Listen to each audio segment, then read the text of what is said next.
Sesaat lagi Anda akan menyimak Bincang Psikologi Keluarga. Ya sahabat MK, Alhamdulillah kita sudah sampai di segmen terakhir. Ada beberapa pertanyaan Bu Lilis. Untuk poin-poinnya mungkin kita tunda dulu ya untuk dilanjutkan. Betul, Kayaknya betul. masih banyak juga nih, lumayan. Ya. Ini ada pertanyaan dari sahabat kita yang bergabung. Mohon izin, saya seorang ibu dengan 3 orang anak. Pekan-pekan kemarin dapat teguran dari Allah. Anak yang 1 dan 2 melakukan kesalahan mengambil uang orang yang cukup besar jumlahnya. Bagaimana nih sikap yang perlu diambil oleh orang tua, ya sahabat kita ini, agar kesalahan seperti ini tidak terulang? Iya, berarti ini masuk ke poin 2 ya. Iya. Bagaimana kita ketika membiarkan anak membuat kesalahan dan bukan sampai di sana. Apa pembelajaran yang diambil dari kesalahan tersebut. Jadi emang kalau mengambil uang, silahkan kembalikan uangnya sama anaknya. Pertama minta maaf tentunya, kemudian kedua mengembalikan uang. Kalau saya untuk pencurian itu biasanya minimal 2 kali lipat dia harus mengembalikan. Yang ketiga, tetap ada dalam pengawasan. Misalnya pengawasannya di 1 bulan sampai 3 bulan dulu, mohon maaf, ini karena kamu istilahnya sudah terjadi begini, jadi nggak bisa dilepaskan begitu saja. Jadi kepercayaan itu kan sudah tercoret kepercayaannya, makanya kan coretan itu butuh waktu kan untuk membersihkannya. Nah caranya adalah dia dalam pemantauan kita 1 sampai 3 bulan. Misal tiba-tiba anak ini beli sesuatu padahal juga kita sebagai orang tua nggak ngasih uang, ditanya ini dari mana, terus diselidiki. Karena nanti khawatirnya kalau misalnya kan banyaknya udahlah minta maaf aja, apalagi yang minta maafnya orang tuanya. Diwakilin ya minta maafnya. Tidak akan ada pembelajaran. Yang terjadi adalah nanti anak ini akan mengulang lagi. Tapi kalau misalnya tadi diajarkan untuk apalagi 2 kali lipat harus dikembalikan dan dia minta maaf dan dia yang datang, jadi kita sebagai orang tua itu mengantar saja, nanti anak kita yang berbicara gitu. Kayak dulu anak saya juga menginjak tab punya adik kelasnya sampai tabnya itu rusak gitu ya. Nah orang tuanya itu datang ke rumah dengan emosi, yang saya ini kan adalah anak saya. Bu, tahu nggak anak ibu tuh udah gerusakin tab punya anak saya, bukan tab, handphone gitu kalau nggak salah, handphone punya anak saya. Saya bilang, iya Pak, duduk dulu. Saya panggil anak saya, sok, karena yang kamu yang melakukan, silahkan kamu selesaikan, dan saya ada di sebelahnya gitu. Nah, selesaikan. Saya biasanya ke anak saya kalau kita melakukan kesalahan, karena kita juga manusia. Yang pertama minta maaf. Yang kedua adalah konsekuensi. Kan orang sudah rugi loh gitu ya. Meskipun misalnya sudah minta maaf, ini tidak akan menyelesaikan masalah karena tetap aja kan handphonenya rusak. Kamu bilang apa?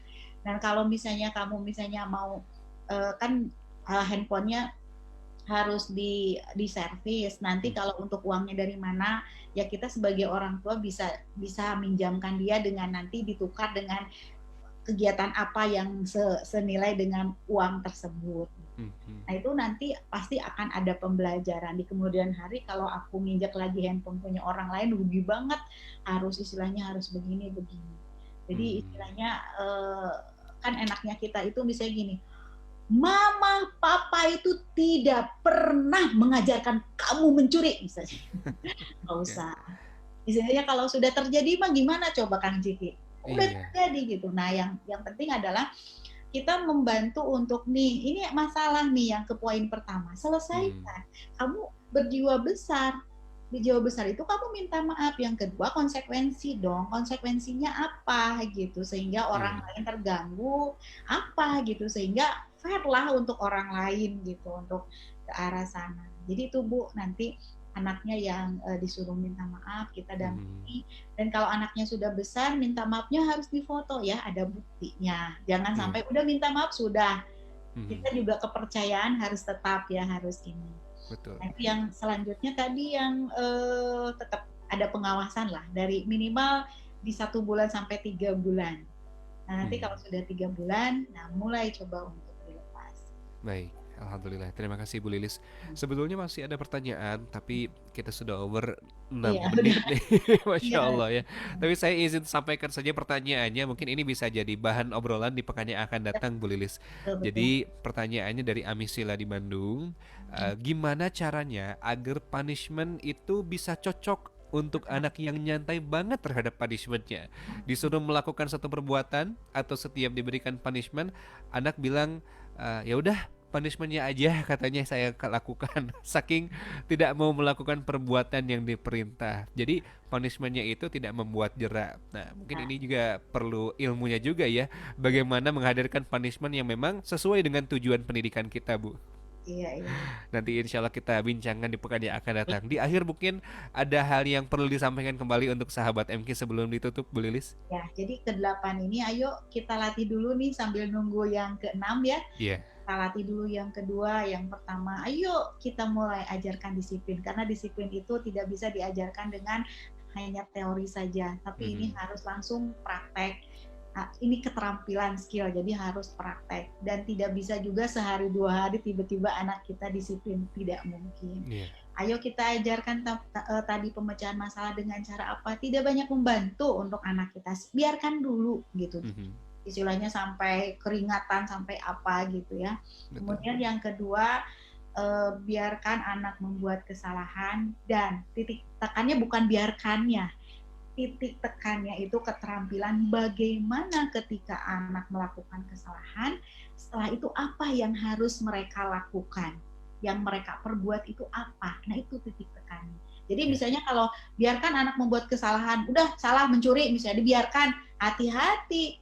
Kalau tidak ada koreksi, dia akan terbiasa untuk mencuri. Jadi setelahnya itu, setelah melakukan kesalahan, ajarkan keterampilannya untuk apa yang harus diperbuat oleh anak. Itu 2 ya, 2 juga lumayan loh. Lumayan, Bu. Alhamdulillah, insya Allah kita praktikkan sedikit demi sedikit, insya Allah, Bu ya. Baik, Bu Lilis, terima kasih banyak untuk kebersamaan di pagi hari ini dan selamat melanjutkan aktivitasnya. Assalamualaikum warahmatullahi wabarakatuh. Waalaikumsalam warahmatullahi wabarakatuh.